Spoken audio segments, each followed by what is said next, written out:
Hey guys! Welcome naman tayo sa panibagong vlog natin. This is John Pepenya. So ngayon ay part 2 na to ng ating video natin na si TG511 Bluetooth speaker. So ngayon ititir down na natin to. So bali niyan, pakita ko muna sa inyo yung ating specs and then yung body ni TG5 and papakita ko sa inyo yung mga pindutan or yung knobs, yung body at saka yung kulay niyang body ng Bluetooth speaker. Yan, si TG511 and then may bitbitan. So ngayon ay papakita ko sa inyo yung ating specs niya at pag tear down. So zoom natin konti para pakita ko sa inyo.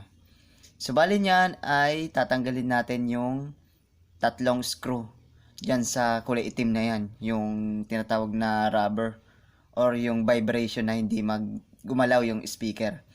So ngayon, tatanggalin ko lang and then yung type ng screw ay Phillips screw. So ayan. So yan yung tatanggalin natin. Tatlong screw yan at gagamit tayo ng Phillips screw. So bago nyan ay tatanggalin natin yan bago natin i-tear down ito. So ayan, tatlo yan na tatanggalin natin. So start na natin siya. So ngayon tatanggalin ko na siya. So, pinalit ko yung Phillips screw.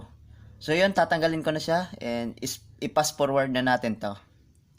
At kung hindi na pa kayo nakapag-promote sa video ito, please like, share, and subscribe and pakihit ng notification bell para updated ka sa mga bago kong uploads.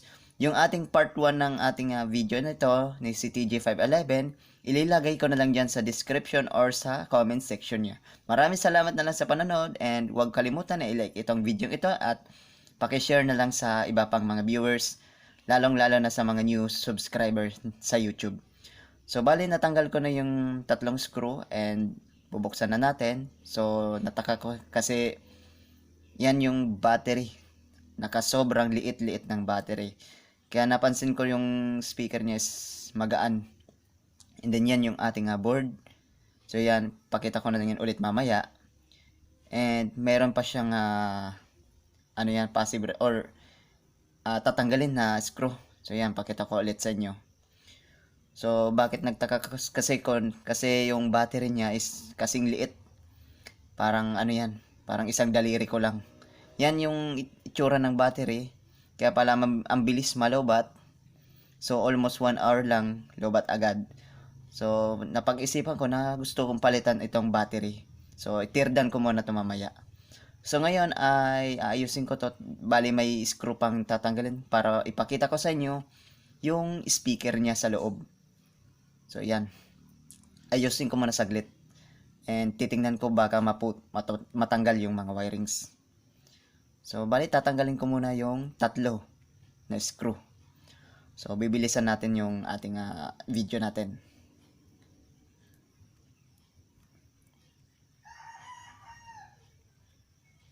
So, bali, pag natanggal ko na yung mga tatlong screw, medyo mahaba kasi yung screw niya. So, papakita ko yung ating speaker. So, napag-isipan ko na gusto ko siyang palitan yung battery. So, mamaya papakita ko sa inyo yung ating battery. So, ngayon ay tatanggalin ko na yung ano yan. So, napagtaka kasi ko kasi hindi siya passive radiator yung yan tinatanggal kong iyan. So yan, na-open ko na siya. So dadahin-dahanin ko lang kasi baka yung sa hinang. So ngayon yung ating speaker natin. So lapitan ko. So i-flashlight ko lang. Medyo hindi makita ng camera. So ito na yung ating speaker. 4 ohms, 3 watts. So yan, isusum natin. 4 ohms, 3 watts. So yan yung ating speaker. So bali, hindi ko na siya babaklasin to kasi baka pag binaklas ko to, so baka matanggal yung mga wirings. Kasi yung sa hinang kasi delikado kung matanggal. So solda na naman. So mahirapan pa tayo niyan.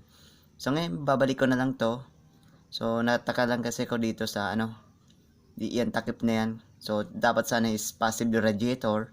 Kaya pala pangit yung tunog. Pero para sa akin okay naman to. So ibabalik ko lang ulit.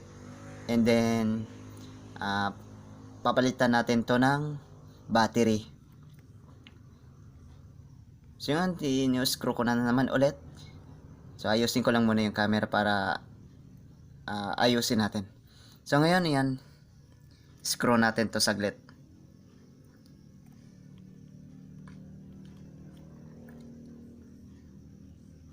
So medyo mahaba kasi yung ating screw. So almost same yan, puro mga Phillips screw. So yan guys. After nyan is itetest natin to. Yan. Yan ulit yung ating board natin. So yan yung kaliitan ng battery. So kasing liit ng parang daliri ko lang. Joke lang. So ngayon yan talaga. Kasi sa mga Bluetooth speaker kasi makikita mo puro maliliit yung battery. Yan yung ating board natin. So yan. And then yan. So plain green yung color. Kasi same lang doon sa isa kong Bluetooth speaker na sira ay color red. So ngayon yan yung papalit ko dyan na battery. So ipapakita ko lang mamaya yung battery na ipapalit ko dyan. Yung battery na 3.7 milliamp at saka yung volts is 5 volts. So almost same lang dyan pero mas comfortable ko lang yung isang battery. So yan, papalit ko yan. Yan yung ating papalitan ko, yung battery galing doon sa ating isa kong Bluetooth speaker, yung big vlog ko dati. So yan, yung wire niya is maliit na. So dudugtungin ko na lang siya ng bagong wire para dyan sa ating TG511 Bluetooth speaker. So ngayon, idaan ko lang muna. So bali, linagyan ko na siya ng wire. So dinugtong ko lang. So naubusan na pala ako ng tape. So ginamit ko na lang dyan is masking tape. And then linagyan ko na siya ng cable tie para sa ating safety ng ating wiring. So ngayon papalitan ko na siya. So yan, pinalit ko na siya. And then tinagal ko na yung pangit na battery. So joke lang. And then testing natin. So yung testing natin, so good at gumagana. So ngayon itatry natin yung ating FM muna. So, ditcho natin para hindi tayo makapera.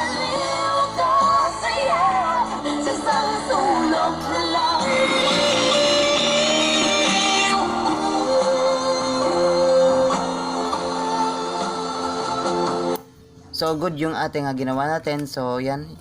Babalik ko na to sa dati and then sound check na natin. Ibalik na natin sa dati yung ating Bluetooth speaker natin. So, naipakita natin yung tear down ng loob nito. So nagulat tayo nang nakita natin yung maliit na battery. So kasi mabilis kasi itong maloobat. So yung pinalitan na natin and balik na natin sa dating pwesto niya. So bali itesting na natin. So ngayon ay tinesting ko na siya kanina. So ngayon testing natin.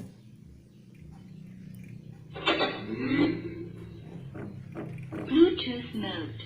So dahil wala tayong cellphone na pang music, so ito na lang USB para sa sound test natin.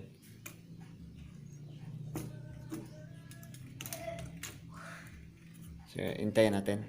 So yan. Play by USB drive. Bluetooth mode.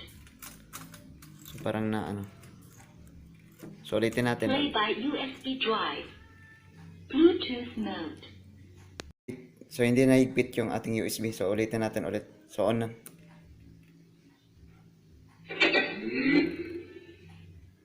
Play by USB drive.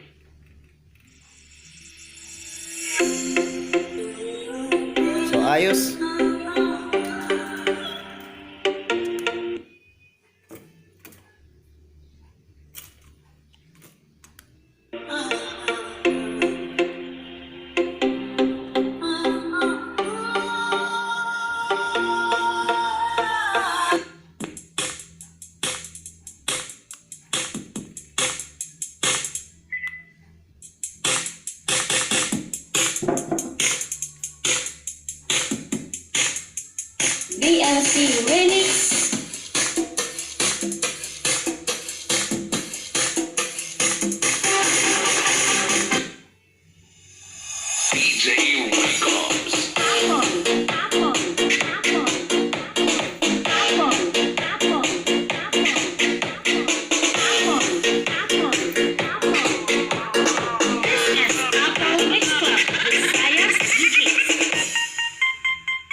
with a beat.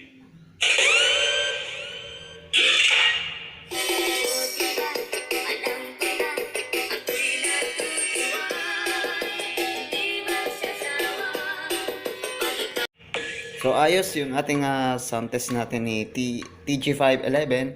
So na-tear down natin and so ayos pa din yung tunog. So yun, dito na lang tayo magtatapos and paki-share na lang yung ating video ito. So panoorin nyo na lang yung first video ko sa sa video and nasa comment section na.